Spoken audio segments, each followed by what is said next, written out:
And that mental health is a topic that is now discussed openly. I mean, I'm on YouTube. Like, whoever wants to watch this is going to watch this video of me talking about my first manic episode, right? The world has changed. And what that means for you is it's so much easier for you to do something different. I talk about bipolar disorder all the time, but today is a first. Today, this is the first time that I'm going to dive into some of the details surrounding my first full-blown manic episode. And to be honest, I'm a little nervous about this subject. I don't particularly like to talk about the details.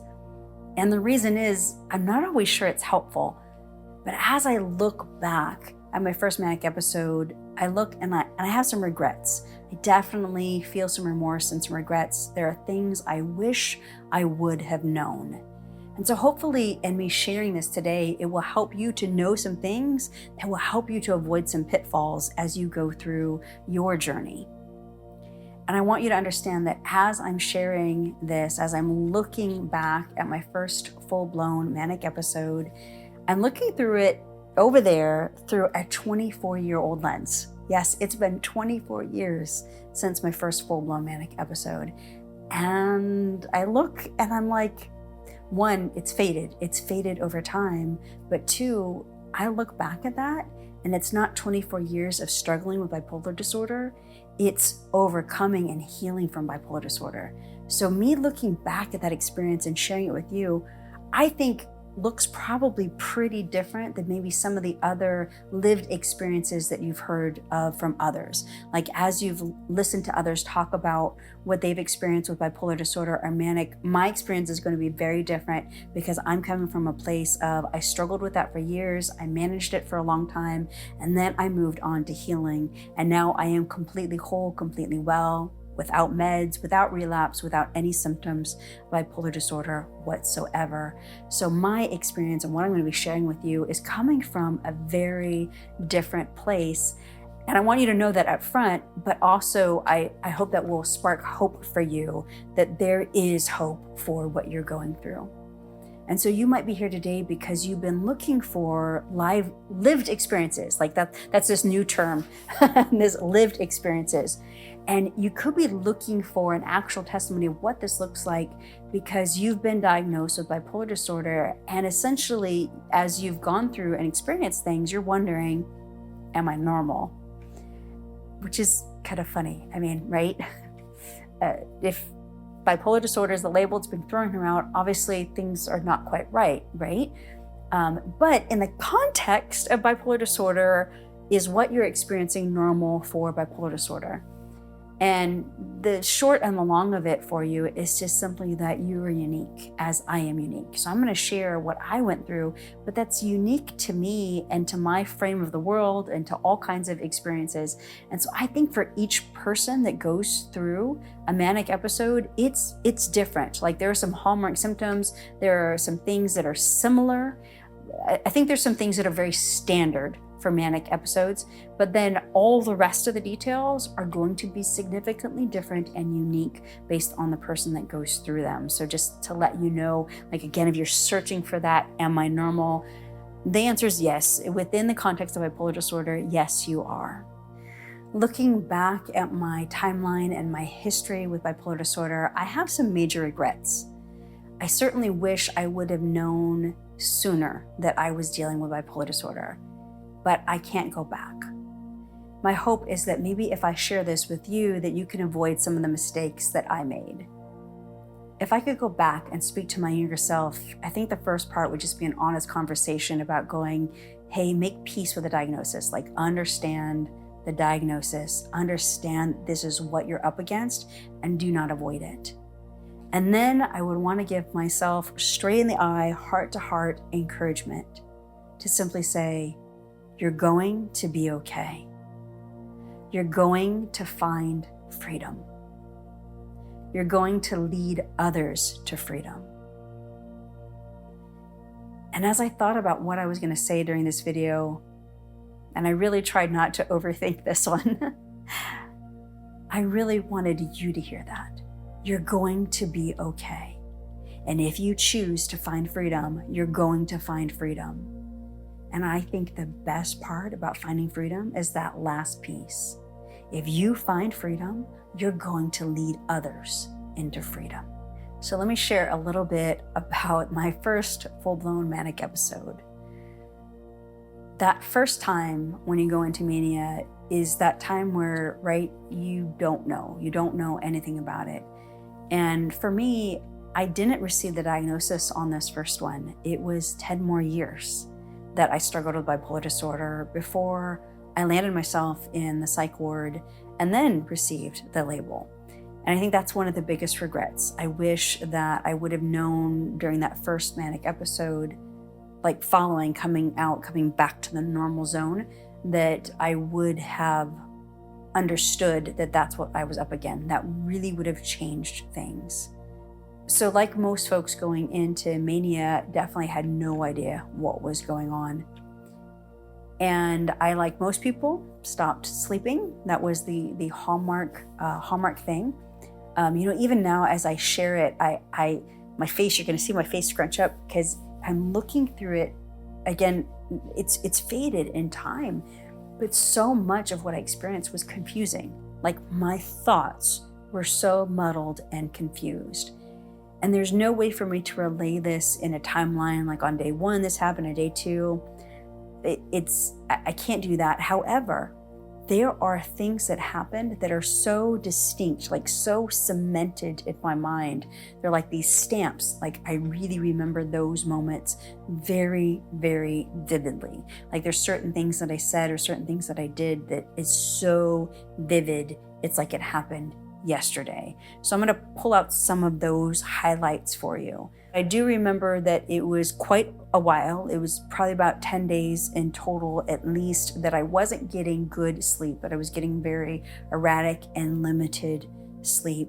And I remember at one point being very excited because I was like, sleep is for fools. Like sleep is ridiculous. I remember being on a walk with my mom and saying that, like, I've just decided that sleep is no longer necessary. And which you have to laugh, but I mean, that's how I felt. And again, if you've been through this, like, you know that you start to have so much energy and feel so great. You're like, it's so full of ideas and everything is wonderful. So it's like, why do we even need to go to sleep? And so I definitely was in that place. I was like, why bother sleeping? And so definitely was confessing to others that sleep was a silly thing, no longer necessary. I feel great. I'm just going to keep on rocking and rolling without sleep. So that definitely was a huge part of it.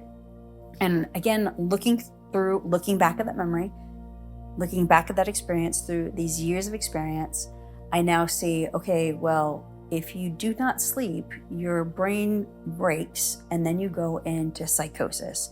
And so definitely some of what I look at was the overlap of, like, there's that hypomania part, the mania, and then there's the psychosis.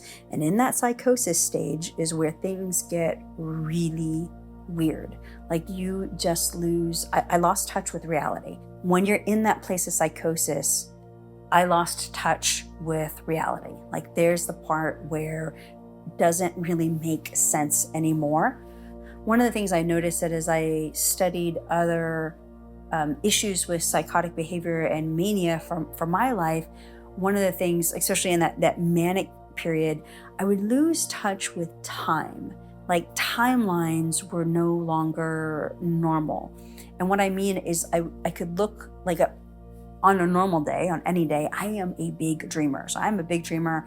I think 6 impossible things before breakfast. Like that's my norm. I am, a big dreamer. Some people would call it a visionary, right? I'm thinking about the big things and I'm putting into motion big things. That's what I'm all about. But in those seasons of mania, I would lose track of time. Like right now, those big dreams, I understand, will take time, will take circumstances, will take coordination of people and places and things. Like, right, there's pieces that have to be put into motion in order for those big dreams and big visions to take place, right? That's all normal. There's a timeline for big dreams and big visions to happen. When I was in a manic state, that timeline didn't exist. So I was like, I could think big dream and expect it to just show up tomorrow. And of course, that wasn't the way. And that was the part where in expressing to others dreams or visions, others would get irritated. Like I remember saying, I'm going to write a book, which isn't really that outlandish. And that's the thing, is like in the DSM and description, you talk about grandiose behavior or overinflated ego, overinflated confidence, like your self-confidence goes up too much. And so a book, right? Writing a book isn't outlandish. I actually have written a book, right? I am an author. But in that moment, one, I had nothing of which to talk about in authority. I was all of 23 years old. Like there was nothing that I would be writing about, but in my mind, as I thought about writing a book, it was immediately a bestseller, and it was like already done. It was already finished, without topic, without title, without knowing anything about how to write a book. It was as if it was already in my hand.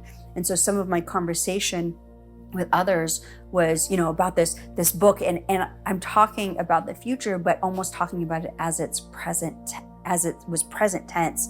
And it was very strange. It was very strange. And so again, when I look back at that time, very fast-paced thinking, very full of ideas, full of energy.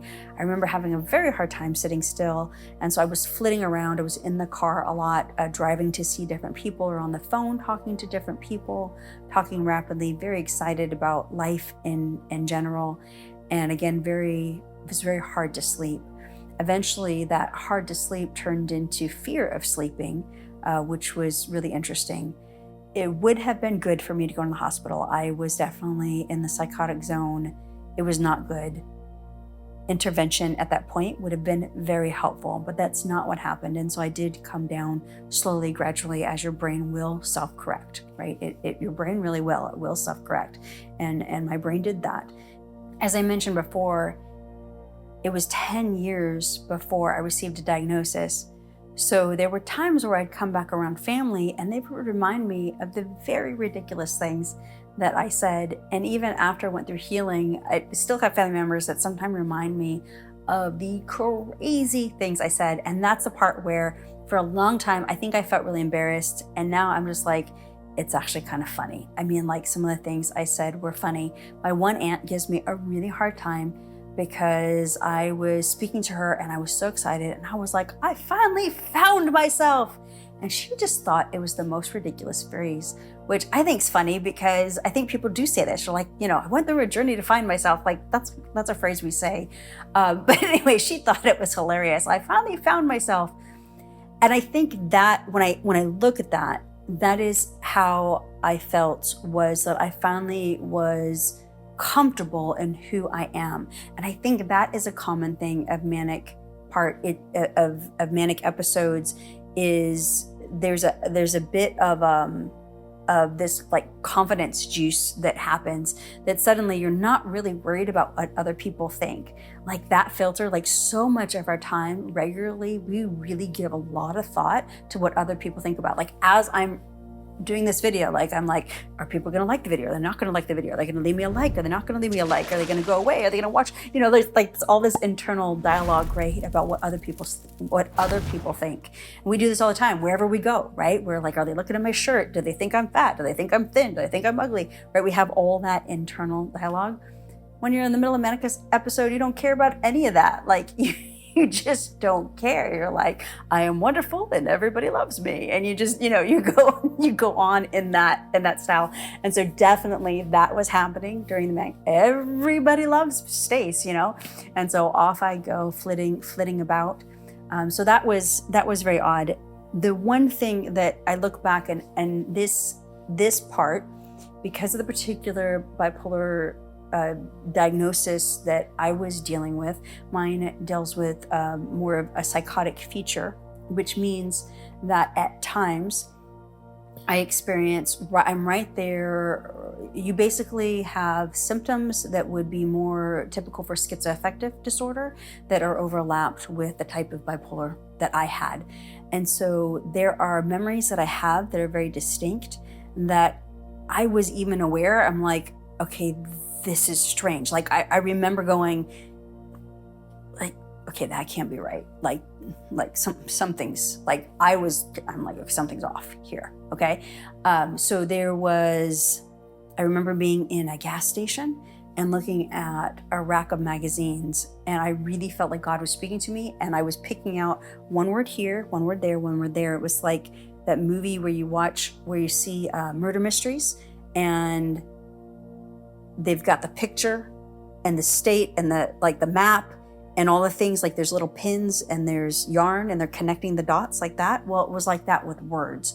And so I could see the magazine rack and I could see the words, and it was like they were floating towards me, and there was nice sentences and messages from God. And I remember, again, it was like, okay, because I am very strong in my faith, and through the Holy Spirit, God does speak to me. I read the word. That's how another way that God speaks to me, right? So that part is normal for my life, but it's not usually through a magazine rack, right? That part's not normal.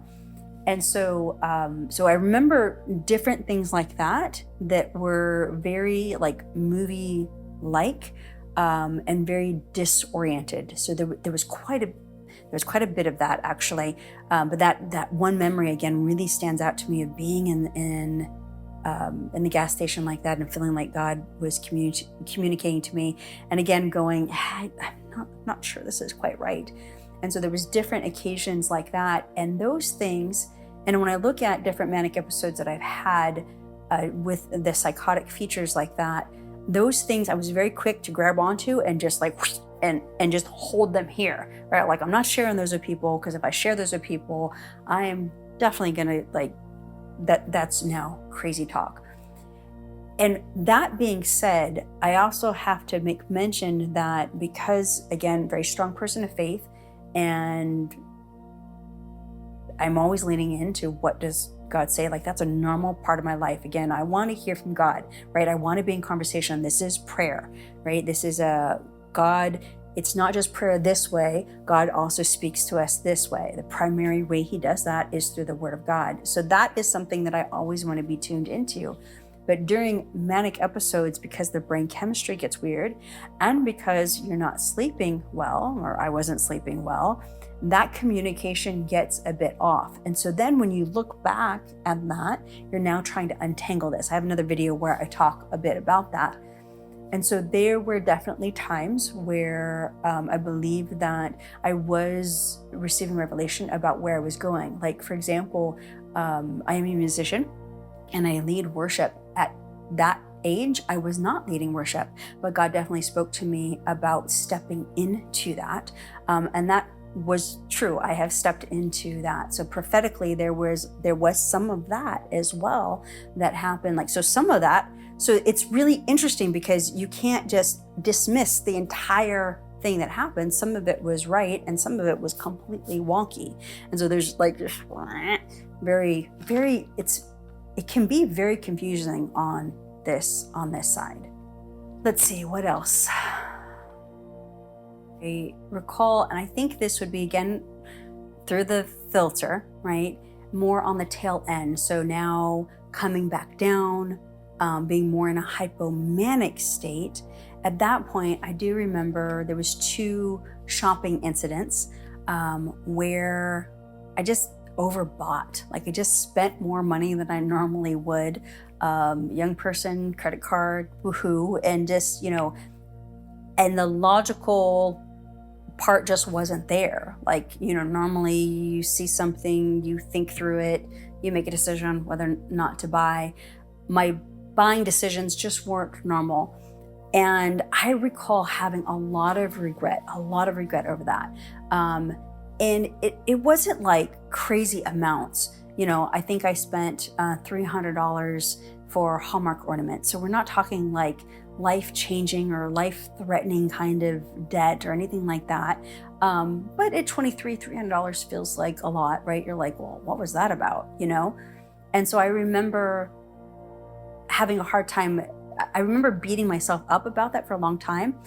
I say all that and going, again, that next 10 years, I did nothing. Like I didn't know I had bipolar disorder, and I didn't do any work to get better because I didn't know, right? So I just kind of beat myself up about that. Now I look back at it and I'm like, yeah, I mean, it's just not a big deal. Now I do know that other people can go through those episodes and spend a lot, and it can be devastating. So I know that that's a common thing, but I do want to bring that up because that is a common thing. But it really comes from the fact of like, man, brain chemistry's off, sleep is off, and you just are not making good decisions. Like, you're just not making good decisions. You know, I look back at it and it's just, I feel like this is a terrible story. Like, you know, most of my stories are pretty funny. They get like, you know, it's funny, right? These, I mean, some of it's funny, but I feel like the story, like as stories go, there's really nowhere to take the story. It was a string of disjointed weirdness, of just weirdness. And I, of course, came down, went into depression, and then went up and down the roller coaster that is bipolar disorder for another 10 years before I went into another full-blown manic episode, including psychosis, and at that point wound up going into the mental hospital and receiving a diagnosis. And so from that point, I began to manage the condition. And I really wish, like going back, I wish a friend or a loved one would have said to me back then when I was that first one, would have said, hey, Stace, you know, I think something's not quite right here. Would you check into it? Like, just get some more information, right? And now that I am healed and well, I've been able to go back to loved ones and be like, you know, what happened? You know, why didn't you lock me up, right? Why didn't you have them come get me, take me away? And in hearing their answers and their concerns, I have incredible compassion and empathy, because it is very delicate ground. Like, relationships can be incredibly delicate. And when you're dealing with somebody who's not mentally well, and I was not mentally well, the relationships can be even more delicate. And so, you know, I was irritable, I was moody, and I lacked maturity. Like, at 23 years of age, I lacked maturity. And I was really mature for a 23-year-old, but not that mature, right? And so I can understand why others didn't step in at the time. Like, I'm sure they were concerned and worried and didn't know what to do or how to help. And so looking back, it's like I understand, but now I'm like, man, if I could change anything, that would be the thing. Like, I would have loved a 10-year head start on this. I would be in a different place today than I am now. Like, I would have loved that. But I'm also thankful that now there are so many more resources available to you, and that there's awareness on this subject. And that mental health is a topic that is now discussed openly. I mean, I'm on YouTube. Like, whoever wants to watch this video can watch this video of me talking about my first manic episode, right? The world has changed. And what that means for you is it's so much easier for you to do something different, for you to get a head start on this. And really, you have 3 choices, okay? There are 3 choices. If you're dealing with this, first of all, you can ignore it. And essentially, that's what I did. I mean, no fault of my own. Again, I didn't know, but essentially I ignored it, and it made a mess of things for the next 10 years. And then once I got the diagnosis, I moved into the second choice, which is manage it. And that is a great place to start. Like, if you are dealing with this, you want to learn how to manage it, that's easy. I just go to the library. There is a survival guide on managing. But for me, I always recommend the third choice, which is heal it. Like, heal from it and overcome it. And yes, that's possible. I know you've heard that there's no cure, and it's a lie. I have healed from it, and I lead others through the process so that they can find freedom. And so it's absolutely possible. And so those are the 3 choices. And so now that you know all about my first manic episode, I hope that there was something in there that was really helpful to you. You know, if I could change anything, I would have healed sooner. Like, this side is so much better. Like, this side has so many more options. There's so much more I can do with life. And I love being able to reach back to others to help them to heal.